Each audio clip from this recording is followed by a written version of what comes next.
All right, y'all. Greetings. Welcome to another episode of Brown Girls Are Beautiful. I'm your hostess and your melanated queen, okay? So, this is part 2 of the first video. If you didn't see the part 1 video where I was talking about Ananda Lewis, go back, all right, and check that video out. But I want to talk about ICE and the immigrants. Everybody, this is a big topic going on right now in the YouTube world. What are my thoughts about ICE and the immigrants? Well, keep in mind, I work with these children, right? I've been working with these children for like the past 2 school years, okay? This school year that just passed and the year prior. Some of these children, I overheard the teacher in the break room saying, oh, they were looking at the map and showing me where they had to migrate from. Some of these children are from Ecuador, Guatemala, El Salvador, Venezuela. That's a big one. They come from there. I don't know, some from Cuba, Mexico. All right, they're coming from basically Central and South America. Okay, South America sits right below North America. If you know all about your continents, pull out your globe and your map, y'all. Because one thing about Americans, they are ignorant to geography. And I myself need to study more geography as well. All right, and I think that's something that we are miseducated on in school, where they don't really tell us much about geography. They just focus on America, and they tell us what they want us to know. That's why we have to do our own research. Go out and travel, y'all, if you can. But also, my thoughts on this ICE situation. I feel like if they came over here illegally, they need to get it together or be deported, because y'all know how I feel about these migrants, these immigrants, shall I say, illegal immigrants, coming over here, taking resources away from Native Americans. Who are the Native Americans? Me. People that look like me. Brown-skinned people, okay? Native to this land, indigenous people to this land. Who are your grandparents? They are native to this land, a lot of us. Stop saying you're African American. I don't care how many times I have to say it on the video. People keep calling themselves black, which that's not a nationality, okay? You come from America, then you're Native American. Those people came over here by way of invading someone else's country, all right? Then they come over here getting resources, getting benefits, getting help, getting business loans. We cannot do the same. They're not going to accommodate us in their country. They're not going to give us business loans. They're not going to change their language for us, Telemundo and all this stuff. No, we don't have access to that when we go outside of the country. It doesn't happen. Now, it is true that English is supposed to be the universal language. Primarily, you'll find that goes on in Europe. A lot of them come over here and they know speak English. Yes, they do. But they pretend like they don't, because they use that to their own benefit and personal gain. So getting back to the children, y'all. I've worked closely with a lot of these children. Some I know probably came over here crossing that border. Probably some illegally. They know speak English in class. And some of them are very rambunctious, okay? They don't know how to act in a school setting. They think class and they think that school is a joke. It's a game. They don't understand the privilege that they have of getting a free education.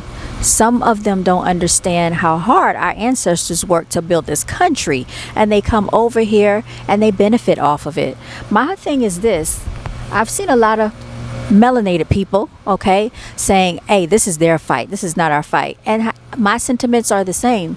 This is not our fight, but we have to be very strategic in our thinking, because first it's them, then who's next? It could be us. This could be a way for them to practice on them and then turn around and do the same thing to us.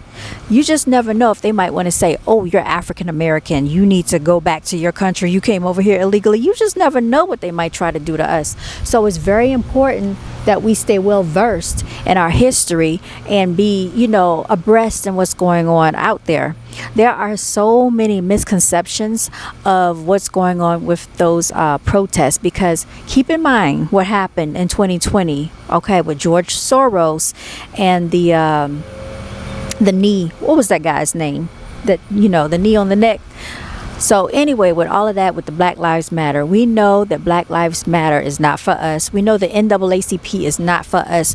We should know by now that Dr. Martin Luther King was not marching for us like they tried to tell us, right? Because he was dealing with Caucasian women behind the scenes, behind his wife's back. And y'all, there's so much information about the King family that has not been released to the public, that back in 2017 when I heard this information, I believe they have stripped the internet from it. Okay, they want to always sell us a lie. They want to sell us their narration of history. That's why it's called his story. His story is not always the truth, and we have to be very careful when they push these narratives in our face in the media.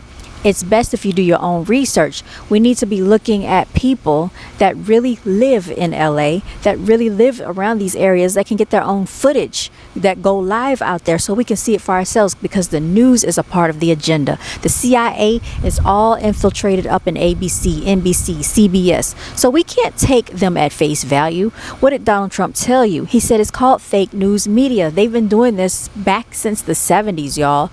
Back since they allegedly had the assassination of JFK. But if you watch the video called Everything is a Rich Man's Trick, okay, you can check it out right now. It is on YouTube. You will see what I'm talking about. So don't take everything at face value. Don't get yourself emotionally charged up because they're coming on camera and they're pleading and they have fake tears and they're crying. Because guess what? When the police are basically profiling and harassing us and putting their hands on us and doing this and that. When we are being economically disenfranchised, when we're not able to get benefits and resources in our own country, when we are being redlined in neighborhoods, when people are mistreating us systematically on jobs, when we're being harassed and targeted for no reason, are they anywhere to be found to protest, to march, to stand up for us? No, they're not. Stop using your energy for people who don't really care about you, all right? Because if they did, then they would have been in the fight with us from the very beginning. They took this land from us. They stripped us of acres and acres and acres. Do you think they were over here rallying behind us saying, oh yeah, give America back to the true indigenous Native American people? No, they were not. But now, because it's affecting them, everybody's supposed to care. And a lot of people are saying, see, look, now you see how it feels. But the real enemy is who? The real enemy is the oppressor, and that's why we should have been united. They should have been uniting with us when we had the fights going on back during the civil rights time, back during all these fights that we've had to stand up for ourselves against. We should have had backup and support, but nobody came to save us. Nobody came on a boat and say, here, let's throw you, a life jacket. Come up here with us. No. And so now, what do they want us to do? Melanated people are tired. We are tired because not only do we have to go through systematic oppression, economic oppression, but we are treated unjustly by every nationality on the face of this planet, being told we're less than, being portrayed a certain way in social media, made to seem like all of us are hood rats, we're inarticulate, we're uneducated, we're criminals. The Africans, they think that, we are miscreants and criminals. A lot of them do not consider us brothers and sisters. They come over here to benefit off of us. When you go to Africa and when you go to a lot of these Caribbean countries, yes, man, they look at you like a come up. So basically, you are on your own out here fighting for yourselves. And then if that's not bad enough, you got people that look just like you that are jealous of you, envious of you, targeting you, attacking you, killing you, want to see you dead, want to see you fall, want the worst for you. So it's really you and the divine creators and ancestors, and maybe some of your relatives and family and friends. That's really what it is out here in America. And they try to say this is the best country, this is the richest country. Guess what? It's the best country for who? The immigrants, because they come over here and they reap all the benefits that have been stripped from us and given to them. Social Security. They say by the time we reach Social Security age, there's not going to be any Social Security left. So why work? A lot of people are done with the nonsense. They're talking about using universal basic income, but guess what? It's not going to be enough to cover your living expenses. We already know how the government works. And if you take anything from them, trust and believe it's going to be an attachment to anything they give you. This healthcare system, who does it target? Look at the syphilis experiment, back in Tuskegee. That's why a lot of us don't trust doctors. Who are they always telling, oh, you need a surgery? With females, they want to take out your female reproductive organs. They don't ever tell you about the natural ways you can heal your body. So all of these things are just targeted against us. And even when it came to the COV situation, they had different injections for certain groups that lived in certain areas. You get the gist of what I'm saying. And then in other groups, they had a different set of injections, okay? And I'm not going to get too deep into that because y'all know how they get when you start talking about these things. Oh, and keep in mind, they said there's going to be another round of this coming about, a different version of it, and we might go into lockdown again. So I feel like a lot of these things that we see happening have been orchestrated by the government. And guess what we need to do? Melanated people, mind our business, grow our own food, do what we need to do to take care of ourselves, get your ammunition, all right? Get whatever you can gather, water, all natural resources, and do what you need to do for yourselves. Keep yourself protected and educated, but don't be indoctrinated. You see what I'm saying? And make sure you stay elevated. So those are the rules of advice that I'm handing out today.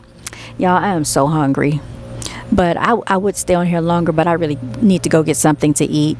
Thank you so much for listening. Thank you so much for watching, and we will tune in later and talk about some more topics. And until next time, continue to walk in your divinity. Please like the video, share the video, and subscribe, y'all. I'll tune in with y'all later.